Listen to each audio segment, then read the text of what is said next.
سچی کہانی اچھی بری عورتیں قسط نمبر 5۔ سچی کہانی اور سبق آموز کہانی ہے۔ یہ حالات میرے ساتھ ہی بیتے ہیں۔ نئی قسط کے لیے سبسکرائب کریں اور بیل آئیکن کے بٹن کو دبا دیں تاکہ نئی آنے والی قسط آپ کو جلد مل سکے۔ صبح اس کا شوہر دفتر چلا جاتا تھا۔ اس نے 2 جگہ ملازمت کی ہوئی تھی۔ دوپہر کو گھر نہیں آتا تھا، یہ اس کا معمول تھا۔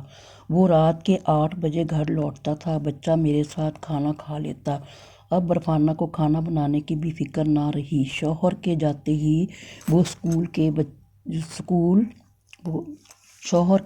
وہ بچے کو اسکول بس پر چڑھاتی، پھر میرے پاس آ جاتی، فون کرتی، تھوڑی دیر باتیں کر کے وہ گھر لوٹ جاتی اور پھر تیار ہو کر کہیں چلی جاتی۔ مجھ سے اس نے یہ کہہ رکھا تھا کہ کھانا پکانے کی کلاسیں اٹینڈ کرنے جاتی ہوں، یعنی کوکنگ اسکول میں داخلہ لے رکھا ہے۔ حالانکہ یہ جھوٹ تھا۔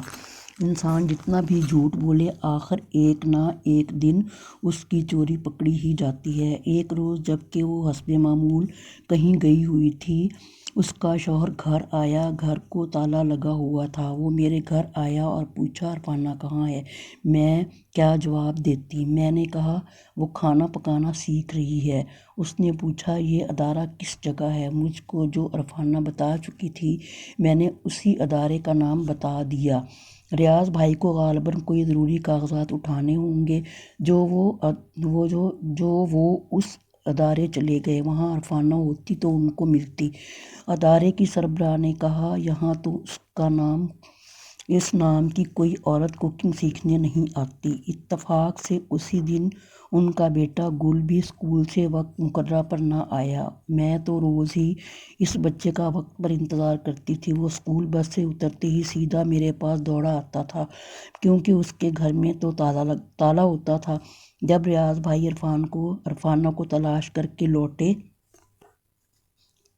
تو میں پریشان کھڑی تھی۔ انہوں نے آ کر میرا دروازہ کھٹکھٹایا اور بتایا کہ ان اداروں میں تو محترمہ کا نام بھی درج نہیں ہے۔ میں نے ریاض بھائی سے کہا ان کو چھوڑیے، جہاں گئی ہے آخر آ ہی جائے گی، لیکن آج آپ کا گل اسکول سے نہیں لوٹا، جبکہ اس کی چھٹی کو پورے 2 گھنٹے گزر گئے ہیں، لہٰذا اس کا تو جا کر پتہ کریں۔ یہ بات سن کر ریاض بھائی کے تو ہاتھوں کے طوطے اڑ گئے۔ وہ دوڑتے ہوئے گل کے اسکول گئے، جو گھر سے تھوڑے فاصلے پر تھا، اور ریاض بھائی کے پاس موٹر سائیکل تھی۔ وہاں جا کر پتہ چلا اسکول کی 4 بسیں بچوں کو لے کر جا چکی ہیں۔ گل اسکول میں نہیں تھا۔ ریاض بھائی کی سمجھ میں نہیں آ رہا تھا کہ اب وہ کیا کریں۔ تبھی سامنے سے ایک اسکول کی بس آتی دکھائی دی۔ بس میں گل موجود تھا۔ ڈرائیور نے بتایا آپ کا بچہ دراصل غلط بس میں بیٹھ گیا تھا۔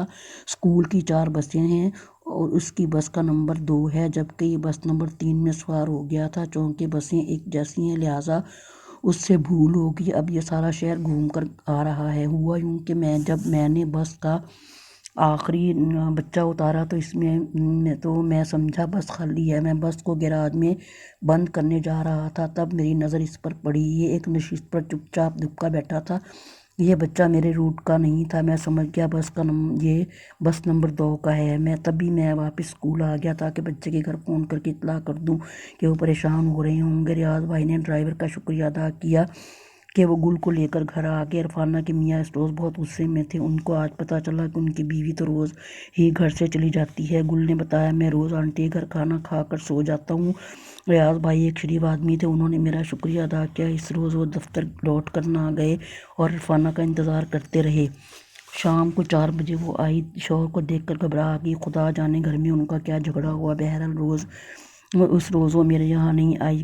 گل کے بارے میں جو زحمت میں نے اٹھائی تھی، وہ اس بات کا بھی شکریہ ادا کرنے نہیں آئی۔ اگلے دن البتہ آئی تو بہت ناراض تھی۔ اس نے کہا تم کیسی دوست ہو، تم تو مجھ کو اجاڑ ہی دو گی۔ تم کو کوکنگ اسکول کا نام بتانے کی کیا ضرورت تھی؟ وہ اسکول چلے گئے۔ اب وہ میرے پیچھے پڑ گئے ہیں کہ میں ان کو بتاؤں کہ میں نے داخلہ کہاں لیا ہوا ہے، حالانکہ میں نے اسکول میں بھی داخلہ نہیں لیا ہوا۔ اور میرے چینل کو سبسکرائب کریں تاکہ آنے والی قسط آپ کو جلدی مل سکے۔